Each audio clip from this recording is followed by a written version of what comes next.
রমজান মাসে তওবা করার জন্য প্রথমে আন্তরিকভাবে নিজের ভুল স্বীকার করতে হবে। এরপর আল্লাহর কাছে ক্ষমা চাইতে হবে এবং ভবিষ্যতে আর সেই ভুল না করার প্রতিজ্ঞা করতে হবে। রমজান মাসে তওবা করার কিছু নিয়ম নিচে উল্লেখ করা হল। ১. ভুল স্বীকার করা। প্রথমে নিজের ভুল স্বীকার করুন এবং অনুতপ্ত হন। ২. ক্ষমা চাওয়া। আল্লাহর কাছে ক্ষমা প্রার্থনা করুন এবং ভবিষ্যতে আর সেই ভুল না করার প্রতিজ্ঞা করুন। ৩. ইস্তেগফার পড়া।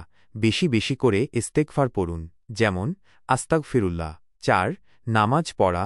নিয়মিত নামাজ পড়ুন এবং আল্লাহর কাছে দোয়া করুন। ৫. কোরআন তেলাওয়াত করা। কোরআন তেলাওয়াত করুন এবং এর অর্থ বোঝার চেষ্টা করুন। ৬. দান করা। দান করুন এবং অসহায়দের সাহায্য করুন। ৭. ভালো কাজ করা। বেশি বেশি করে ভালো কাজ করুন। ৮. খারাপ কাজ থেকে দূরে থাকা। সব ধরনের খারাপ কাজ থেকে দূরে থাকুন। রমজান মাস তওবা করার জন্য সবচেয়ে উত্তম সময়। এই মাসে আল্লাহ বান্দাদের জন্য ক্ষমার দরজা খুলে দেন। তাই এই সুযোগটি কাজে লাগিয়ে আল্লাহর কাছে ক্ষমা চাওয়া উচিত এবং একটি সুন্দর জীবন গড়ার চেষ্টা করা উচিত। এছাড়াও তওবা করার জন্য আপনি একজন আলেমের সাহায্য নিতে পারেন। তিনি আপনাকে সঠিক পথ দেখাতে পারবেন। রমজান মাসের অনেক বরকত রয়েছে। এর মধ্যে কিছু প্রধান বরকত নিচে উল্লেখ করা হল। কুরআন নাজিলের মাস। এই মাসেই আল্লাহ তাআলা মানবজাতির জন্য পথপ্রদর্শক গ্রন্থ আল কুরআন নাজিল করেছেন। শয়তানকে বন্দী করা হয়। রমজান মাসে শয়তানকে বন্দী করে রাখা হয়, ফলে মুমিনদের জন্য ভালো কাজ করা সহজ হয়ে যায়। জান্নাতের দরজা খোলা। এই মাসে জান্নাতের দরজাগুলো খুলে দেওয়া হয় এবং জাহান্নামের দরজাগুলো বন্ধ করে দেওয়া হয়। গুনাহ মাফের মাস। রমজান মাসে আল্লাহর কাছে ক্ষমা চাইলে তিনি গুনাহ মাফ করে দেন। লাইলাতুল কদর। রমজান মাসে এমন একটি রাত আছে যা হাজার মাসের চেয়েও উত্তম।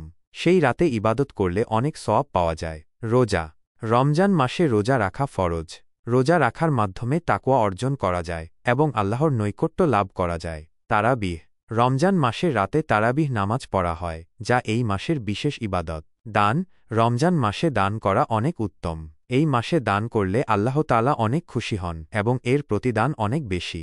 এছাড়াও রমজান মাসে আরও অনেক বরকত রয়েছে। এই মাসটি মুমিনদের জন্য অত্যন্ত গুরুত্বপূর্ণ। রমজান মাসের গুরুত্ব এবং এর বরকত অনেক বেশি। রমজান মাসের প্রধান বরকতগুলো নিচে উল্লেখ করা হল। ১. কোরআন নাজিলের মাস। এই মাসে আল্লাহ তাআলা মানবজাতির হেদায়েতের জন্য পবিত্র কোরআন নাজিল করেছেন। ২. রোজার মাস।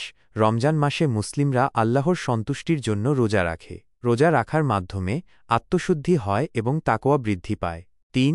শয়তানকে বন্দী করা হয়। এই মাসে শয়তানকে বন্দী করে রাখা হয়, ফলে মানুষ সহজে খারাপ কাজ থেকে দূরে থাকতে পারে। ৪. জান্নাতের দরজা খোলা হয়। রমজান মাসে জান্নাতের দরজা খুলে দেওয়া হয় এবং জাহান্নামের দরজা বন্ধ করে দেওয়া হয়। ৫.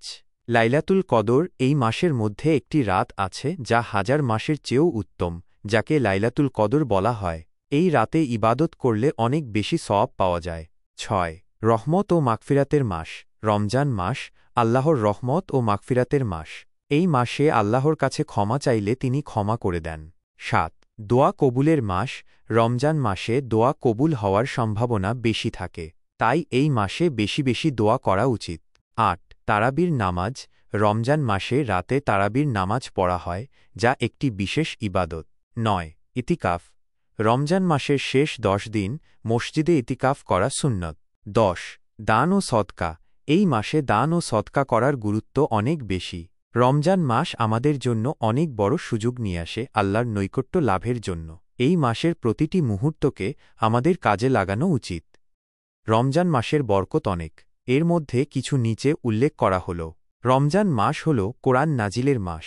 এই মাসে আল্লাহ তাআলা মানবজাতির হেদায়েতের জন্য কোরআন নাজিল করেছেন। রমজান মাসে শয়তানকে বন্দী করা হয় এবং জান্নাতের দরজা খোলা রাখা হয়, তাই এই মাসে মানুষ বেশি বেশি করে আল্লাহর ইবাদত করতে পারে। রমজান মাসে রোজা রাখা ফরজ। রোজা রাখার মাধ্যমে মানুষ আল্লাহর নৈকট্য লাভ করে এবং তার গুনাহ মাফ হয়।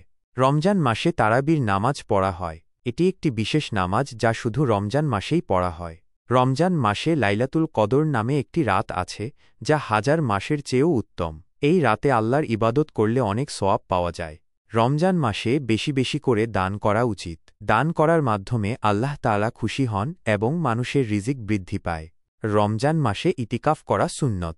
ইতিকাফ হল রমজান মাসের শেষ 10 দিন মসজিদে অবস্থান করা এবং আল্লাহর ইবাদত করা। রমজান মাস হল বরকতের মাস। এই মাসে মানুষ বেশি বেশি করে আল্লাহর ইবাদত করে এবং তার নৈকট্য লাভ করে।